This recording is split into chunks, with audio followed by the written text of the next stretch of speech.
Olá! O Iluminuras de hoje apresenta uma obra que mostra a história do Supremo Tribunal Federal. Explica as atribuições e competências do STF, o perfil de cada ministro, os efeitos de uma decisão da mais alta Corte de Justiça do país e revela por que o Supremo hoje é tão importante na nossa vida. Eu converso com o desembargador e escritor Edilson Vitorelli, autor do livro Qual Ministro Eu Sou? Vitorelli foi procurador da República, é professor de graduação, mestrado e doutorado em Direito na Universidade Federal de Minas Gerais, desembargador do Tribunal Regional Federal da 6ª Região. Também é autor de inúmeras obras jurídicas sobre direito processual civil. E neste livro aposta em um público novo, os leigos, aqueles que querem conhecer um pouco mais do Supremo Tribunal Federal sem linguagem técnica, longe do juridiquês. O livro Qual Ministro Eu Sou indica que a era do cidadão desinteressado pelos rumos do país ficou para trás. O autor garante que hoje os nomes dos ministros do Supremo são muito mais conhecidos. Nós temos a ministra Carmen Lúcia, nós temos o ministro Gilmar Mendes, Alexandre de Moraes, Barroso, Toffoli. Viu que o Dino vai ser agora, né, o ministro do STF. Se o termômetro das ruas confirma a constatação do autor, será que, além dos nomes, as pessoas sabem quais as atribuições e competências dos ministros? Esse trabalha, em prol do povo, de tudo. Julgam os atos, correspondentes ao que vem da esfera de baixo, se procede ou não. Na minha opinião, eles fazem as leis e faz com que elas sigam, O livro apresenta a radiografia completa dos ministros e do funcionamento do Supremo. O autor faz um resumo de casos decididos pelo STF e que mudaram as nossas vidas e os rumos do país nos últimos anos. Desembargador, muito obrigada pela participação, seja bem-vindo. Muito obrigado, é um prazer estar aqui com vocês. Bom, eu estou curiosa para entender como um professor, desembargador, escritor que sempre se dedicou a obras jurídicas sobre processo, o senhor opta por uma linguagem para leigos e para apresentar o Supremo para o grande público. Qual foi o ponto de partida para qual ministro eu sou? Essa é uma história muito curiosa. Eu estava mexendo na internet e achei um quiz que foi feito pela revista Veja, lá por volta de 2016, 2017, que tinha esse título, Qual Ministro Eu Sou? E eu mexi no quiz e achei muito curioso que você respondia a perguntas sobre qual era a sua opinião sobre determinados assuntos que o Supremo tinha julgado e o resultado lhe mostrava qual era o seu grau de alinhamento com cada um dos ministros do Supremo. Aquilo me chamou muita atenção, porque quando eu entrei na faculdade, nem os estudantes de direito sabiam quem eram os ministros do Supremo. Era pré-internet, a internet começando, e aí me pareceu curioso que o grande público tivesse, numa publicação voltada não ao público técnico, mas ao público leigo, um interesse em se identificar mais ou menos com algum dos ministros do Supremo. E aí, eu falei, poxa, mas ao mesmo tempo, a reportagem, o quiz, não te dá nenhum background, ela não diz exatamente nada, nem sobre os casos, nem sobre os ministros. Era quase um quiz como qual super-herói você é, alguma coisa assim. E eu falei, acho que aqui tem espaço. Há um interesse social legítimo em entender o que o Supremo Tribunal faz e por que ele está mudando a vida de tanta gente, em tantos casos, em tanto tempo. O senhor dividiu em 4 etapas, O senhor apresenta ali a história, curiosidade, daqui a pouco eu quero que o senhor conte algumas, e a estrutura mesmo, a dinâmica do tribunal, Explica pra gente como é que é a divisão dos capítulos. A ideia é exatamente essa. Ele não é um livro de fofocas do Supremo, Não seria do meu feitio. Ele é um livro sobre o que o Supremo é, quem ele é e o que ele faz. Então, o primeiro capítulo é sobre a história do Supremo, como que ele se constituiu lá no início da nossa República, sobre a herança do Tribunal do Império, como que ele se desenvolveu ao longo das diversas constituições, até chegar em 1988. O segundo capítulo é sobre o que o Supremo faz, porque muita gente até sabe o que ele é, mas não sabe o que ele faz, que tipo de caso ele julga, por que ele julga um caso, por que ele não julga outro caso. O terceiro capítulo é quem são, efetivamente, os ministros do Supremo, quem os indicou, de onde eles vieram, qual é a sua história de vida. E o quarto capítulo é uma discussão de casos. Eu analiso alguns casos que o Supremo julgou e ofereço ao leitor o mesmo quiz da Veja. Leia agora os casos no livro, entenda os casos de verdade, porque lá no quiz a ideia era apenas a sua opinião genérica, mas sem entender muito o caso. Entenda os casos e aí sim você vai poder saber qual ministro do Supremo você é de verdade. E por que o Supremo muda, de fato, as nossas vidas? Ele tem esse potencial, né, de mudar os rumos do país, no que se refere à economia, à política, a questões sociais, porque a nossa Constituição é muito ampla, então o Supremo julga praticamente tudo, né? Sim. E aí o senhor aborda isso no livro Sim. com temas de grande repercussão. Quais? Eu abordo um pouco, obviamente, a Lava Jato, que é o grande caso que o Supremo julgou aí talvez da última década, mas também você tem a questão de acesso a medicamentos pelo SUS, caso que ainda está voltando para o Supremo resolver um pouco mais. Você tem questões até simples da vida cotidiana, às vezes a gente acha que o Supremo só resolve coisas imensas, mas tem, por exemplo, um caso sobre responsabilidade dos estacionamentos de shoppings pelos furtos e danos acontecidos dentro do shopping. Esse fenômeno de um Supremo que julga tudo não é um fenômeno brasileiro, é um fenômeno mundial. O Judiciário e as Supremas Cortes, em particular, por serem a cúpula do Judiciário, vem intervindo cada vez mais, pela simples razão de que a nossa vida hoje é muito mais dependente do direito. Quando as pessoas viviam em comunidades pequenas, rurais, as tradições, os costumes, as relações pessoais resolviam muitos problemas. Hoje não. Hoje quase todos os nossos problemas são resolvidos juridicamente. Em 1988, o nosso constituinte optou por fazer uma Constituição muito ampla, que garante muitos direitos. Acabei de falar sobre os medicamentos, sobre o acesso ao SUS, que todos nós agora, né, vivemos tanto o SUS na pandemia, fomos vacinados pelo SUS, tivemos hospitais do SUS, tivemos tanta coisa feita pelo SUS. O SUS é uma construção de 1988, e às vezes as pessoas esquecem disso. Antes de 88, a saúde no Brasil era vinculada a estar empregado, era o INAMPS, ou nos estados, alguns institutos, mas você tinha que ter emprego. Como a gente vive num mundo do imediato, às vezes a gente perde um pouco a noção histórica do quanto a Constituição construiu em tão pouco tempo. Agora, toda a Constituição é feita de normas abertas. Ali há um texto. Agora, como que esse texto vem para a vida? Alguém vai ter que aplicá-lo. Todos nós o aplicamos um pouco. A gente aplica na nossa vida cotidiana, o Executivo aplica, o Legislativo aplica. Mas na última hora, no momento final, quem a Constituição chama para ser o guardião de suas próprias normas é o Supremo Tribunal Federal. O senhor acredita que a partir de 1988, até por essa abertura, o Supremo ganha um protagonismo maior, mas as pessoas só aprendem mesmo os nomes de quase todos os ministros a partir da última década, né? Esse foi um fenômeno que ganhou mais força. A que o senhor atribui a isso? Eu diria exatamente que sim. Ao longo dos anos 90, o Supremo era bastante desconhecido ainda, era um Supremo muito mais tímido em muitos aspectos.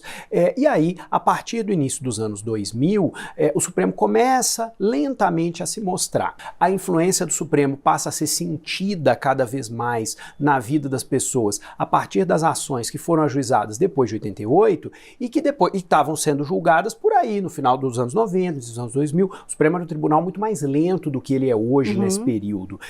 E aí as pessoas começaram a sentir isso, a mídia, obviamente, começa a divulgar, e aí você tem um movimento cíclico. Ao mesmo tempo que a mídia divulga, o Supremo também se preocupa em divulgar as suas próprias decisões. Na verdade, esse é a terceira fase de um movimento do Supremo, né? O Supremo sempre se preocupou com comunicação. Acho que o primeiro grande comunicador do Supremo Tribunal Federal foi o ministro Vitor Nunes Leal, que foi quem criou o Instituto das Súmulas, lá no final dos anos 60. Quando eu explico para os meus alunos o que é súmula, né? Eu digo a eles que súmula é um nome bonito para resumo. A súmula é só um resumo do que o Supremo já tinha decidido e que lá nos anos 60, ministro Vitor Nunes, inclusive formado na minha universidade, na Universidade Federal de Minas Gerais, o ministro Vitor Nunes é novato no Supremo, não sabia a jurisprudência do Supremo, falou, olha gente, vamos fazer um resumo aqui, porque nem eu estou sabendo, imagina o pessoal aí. E a súmula se torna uma grande estratégia de comunicação. Anos depois, o Supremo cria uma segunda e mais ampla estratégia de comunicação com o público jurídico, que são os informativos de jurisprudência, que todos nós lemos, estudamos, quem estuda para concurso estuda isso loucamente. E aí, a terceira fase é a comunicação com a sociedade em geral. Aí, na metade da primeira década dos anos 2000, o ministro Marco Aurélio cria a TV Justiça, a Rádio Justiça, e aí a gente começa uma fase, na minha opinião, muito positiva, embora haja opiniões divergentes sobre isso, mas na minha opinião, muito positiva, de um Supremo que passa a se comunicar não só com o público especializado, que somos nós, mas também com todo mundo, com os destinatários da decisão, com as pessoas cujas vidas vão ser mudadas pelas decisões. Mas isso gera um desafio de comunicação, que é como falar, que é o mesmo que eu enfrento no livro, como falar com o público em geral sobre temas tão complexos juridicamente. Por isso que o senhor foge do juridiquês aqui, aborda uma linguagem bem simples e palatável. Exatamente, essa é a ideia. Falta compreensão sobre os limites de atuação do Supremo Tribunal Federal? Porque às vezes a gente avalia as pessoas, o cidadão cobrando algo do Supremo Tribunal Federal que não compete ao Poder Judiciário, que é de uma outra esfera, de um outro poder. Sem dúvida. Falta muita compreensão sobre o que o Supremo faz, não faz. Recentemente nós tivemos o caso que repercutiu bastante sobre o fato de o Supremo validar o procedimento de cobrança das alienações fiduciárias, que são uma modalidade de crédito que todo mundo que já comprou um carro ou já comprou um imóvel no Brasil fez uma alienação fiduciária na vida. O Supremo disse, isso é constitucional. Muita gente repercutiu isso dizendo, olha que absurdo, o Supremo está permitindo que os bancos cobrem dívidas. Quem permitiu foi o legislador há 20 anos atrás. O que havia era um questionamento. O Supremo disse, essa é uma opção legislativa legítima, quem decide como dívidas são cobradas é o legislador, não é a Constituição. Então, isso repercutiu muito mal. O ministro Barroso, inclusive, divulgou um informe explicando isso para a sociedade. Então, não é fácil comunicar casos jurídicos. Tudo bem que nós do direito também a gente não ajudava muito. Nós sempre gostamos de falar difícil, complicado, a gente não ajudava muito. Esse movimento de simplificação da linguagem jurídica é muito recente. Então, nós estamos tentando. Agora, falando do fenômeno dos juízes se tornarem muito conhecidos do grande público. Isso acontece também em outros países também, né? Inclusive, motivou a nova edição do Qual Ministro Eu Sou Agora em inglês. Isso mesmo. Na verdade, tanto o crescimento da atuação do judiciário quanto a visibilidade pessoal dos juízes e o interesse na vida pessoal dos juízes me motivou a escrever um pouco mais sobre isso, trazer essa mesma ideia, mas para o público estrangeiro que se interessa pelo Brasil. Há muito interesse pelo Brasil fora do país. Eu estudei um tempo fora do país e há muito interesse tanto do público acadêmico quanto do público em geral de entender o que acontece no Brasil. E tanto nos Estados Unidos quanto na Europa, a visibilidade das indicações para a Suprema Corte, a visibilidade das pessoas que são os juízes das Supremas Cortes é muito maior hoje. Tanto por causa da televisão, quanto por causa da internet, quanto porque as pessoas começaram a entender que essas pessoas mudam muito a vida de todos nós. E o que só avançou aqui nessa edição em inglês? A capa é até um pouco diferente, vou pegar aqui para mostrar. Esse já vai até 2022. Isso. Né? E aí o senhor fala da pandemia, avança em outros casos que foram julgados e que não estão nesse livro aqui, que é um pouco mais antigo. Exatamente. Conta pra gente. O Supremo mudou muito, como todo o judiciário mudou na pandemia. É um mundo é o judiciário digital, como diz o ministro Luiz Fux, é o judiciário 4.0, né? É uma nova e diferente dinâmica de julgamentos. Foram muitos os casos da própria pandemia. Essa também foi um ônus que caiu muito sobre os ombros do Supremo Tribunal Federal. Como havia muitas divergências políticas sobre os rumos da pandemia, muita coisa da pandemia foi judicializada. E a gente precisa lembrar que o Supremo, como qualquer órgão da jurisdição, é inerte. O que significa que, se ele está julgando alguma coisa... Ele foi provocado. Alguém trouxe isso para cá.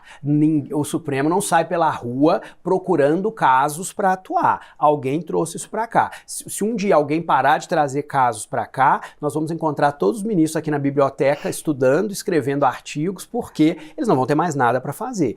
Os casos não brotam aqui no Supremo Tribunal Federal. Então, se há uma reclamação sobre judicialização da política, sobre ativismo judicial, ela sempre tem que ser ponderada por essa observação. O judiciário não ativa nada. Quem ativa o judiciário são outros agentes da sociedade. Perfeita essa sua colocação. Como guardião da Constituição, ele precisa dar respostas, né? Ele é obrigado a dar as respostas. Doutor Edilson Vitorelli, o papo tá ótimo, mas eu vou pedir licença rapidinho para a gente fazer um intervalo e já voltamos a conversar, viu? O Iluminuras faz uma breve pausa e volta em instantes.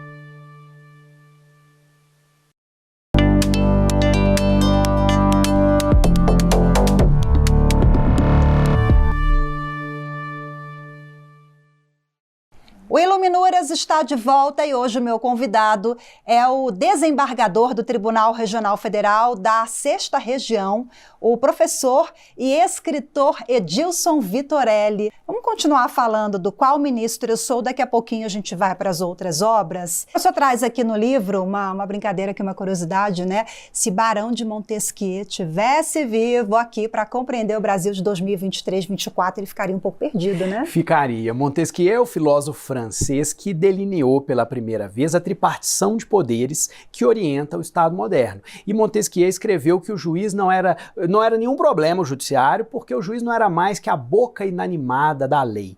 Porque naquela época eles acreditavam que era possível escrever uma lei clara o bastante para que ela não precisasse de nenhuma adaptação, de nenhuma interpretação para ser cumprida. Só que isso é uma grande bobagem, é claro. Isso era o que se acreditava lá no final do século XVIII, início do século XIX. Qualquer norma, qualquer texto precisa de contexto. Qualquer texto só é passível de compreensão se a gente consegue entender o conteúdo do que está ali, o momento histórico em que ele foi escrito, para que ele foi escrito. Então, eu sempre digo aos meus alunos que a norma jurídica mais simples do direito brasileiro é uma que só tem 2 palavras: matar alguém, que é o artigo 121 do Código Penal. Para você entender essa norma, você tem que saber o que é matar, o que significa saber quando começa a vida, quando termina a vida, quem está vivo, quem não está vivo, e também precisa saber o que é alguém. Alguém foi um conceito que mudou muito ao longo dos séculos, né? É uma norma muito simples, que você não aplica sem interpretação. Bom, você já está pensando numa nova edição de Qual Ministro Eu Sou? Lançou uma em inglês. Já está no radar aí, novo projeto? Novos projetos são sempre difíceis, né? Porque tem muita coisa para fazer. Muitos processos? Muitos processos para resolver. A gente tem avançado bem no tribunal, mas ainda faltam muitos e a gente tem se esforçado muito para dar a Minas Gerais a resposta que justificou a criação do tribunal, a imensa demanda de processo que a Justiça Federal tem em Minas. Mas quem sabe, me inspirou muito escrever em inglês. Eu recebi muitos bons feedbacks de professores estrangeiros que leram o livro e acho que trazer agora a nova edição com os novos ministros, os novos casos, esse novo momento para o português, será o meu próximo passo. Bom, esse aqui é apenas um livro do professor desembargador Edilson, mas temos outras obras, inclusive o senhor tem inúmeras participações também, colaborou em livros. Sim. E tem um aqui que é muito especial sobre processo, que recebeu um prêmio assim, que está ali entre o top, os 10 mais, a nível mundial, não é isso? Conta pra gente, eu estou me referindo ao devido processo legal coletivo. Esse livro foi minha tese de doutorado na Universidade Federal do Paraná. Ele nasceu a partir da minha prática, da minha vida, anterior à minha vida atual, que foi no Ministério Público Federal. Fui procurador da República por 15 anos, antes de me tornar desembargador, e eu tive a alegria de desenvolver toda a minha vida acadêmica, literária, escrevendo sobre o que eu faço e fazendo aquilo que eu escrevia. E eu sempre trabalhei no Ministério Público Federal com ações civis que são voltadas para grupos, ações civis de natureza coletiva. E essas situações sempre me atraíram muito, as dificuldades que esses processos implicam, porque, na verdade, nós, Ministério Público, eu, à época, Ministério Público, estamos lá pedindo algo que não é para mim. Quando a gente tem um processo individual, a própria pessoa está pedindo o que ela quer. Não existe esse problema. Num processo coletivo, você tem uma entidade, que é o Ministério Público, por intermédio de uma pessoa que às vezes nem sabe onde é a cidade que está tendo o problema, porque está distante, naturalmente, pedindo algo em favor daquela comunidade. E aí, a ideia aqui foi escrever um pouco sobre o que é o devido processo nesse cenário, em que essas comunidades que vão ser beneficiadas por uma eventual decisão de procedência também precisam ser ouvidas, também precisam ter algum grau de participação nesse processo. E aí foi um trabalho que me fez ir para os Estados Unidos, eu estudei fora, construí a obra e ela acabou ficando conhecida depois por causa disso. E a obra é vencedora do prêmio Mauro Capelletti, que é concedido pela Associação Internacional de Direito Processual, é isso mesmo. Existe uma associação de professores de processo no mundo, né? A cada 4 anos eles escolhem o melhor livro daquele quadriênio, escrito por um autor com menos de 40 anos. E aí é uma eleição mundial, envolve um júri de professores do mundo, e aí em 2019 esse meu livro foi escolhido como o melhor livro de processo do mundo. Ele é a única obra em língua portuguesa que já obteve esse prêmio. Em todas as demais edições, as obras premiadas foram em outros idiomas. E obviamente que para mim isso foi uma alegria muito grande, mas acho que também é importante para o direito brasileiro, porque destaca a produção intelectual brasileira fora do Brasil. Nós sempre fomos, historicamente, um país onde o ensino jurídico foi focado na importação de pensamento estrangeiro. E é interessante, em alguma medida, a gente vê o pensamento brasileiro sendo agora exportado para outros países, como vários outros autores e professores também têm feito.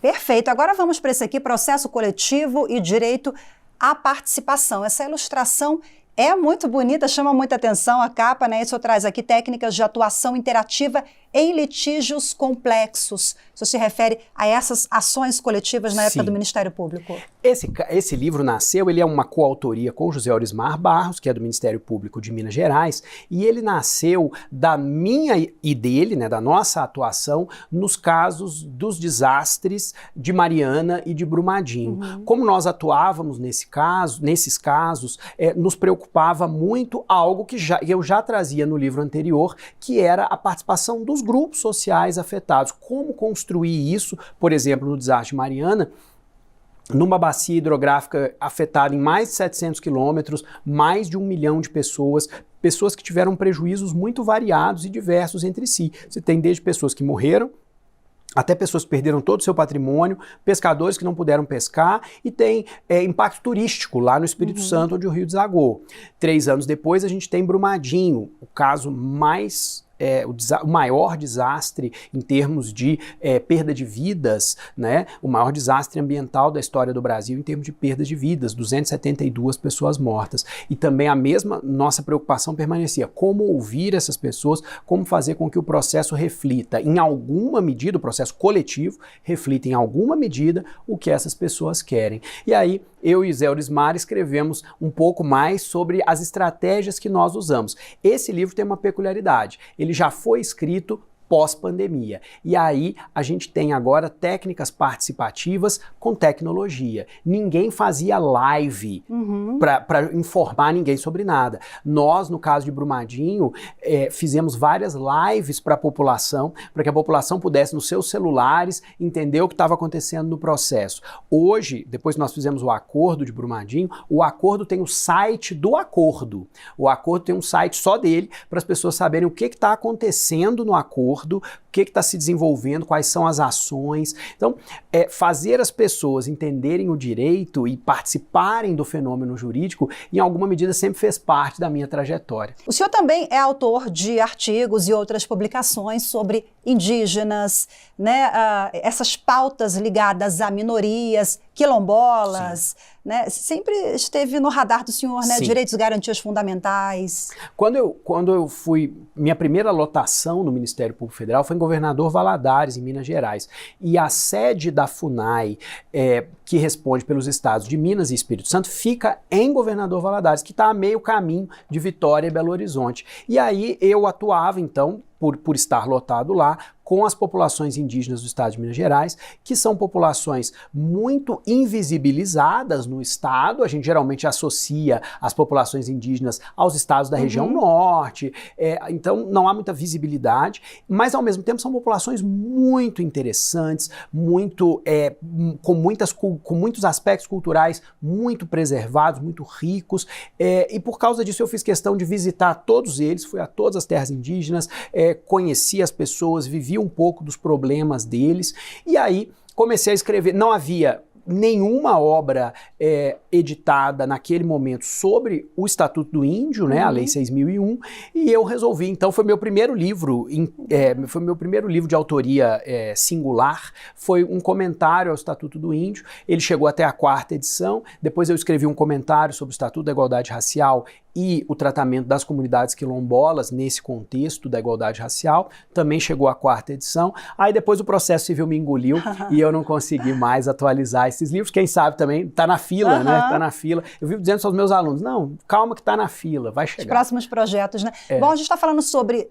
os seus livros, suas publicações. Agora eu quero saber o que o senhor está lendo, o que o senhor gosta de ler nas horas vagas, obras jurídicas ou foge um pouquinho desse gênero?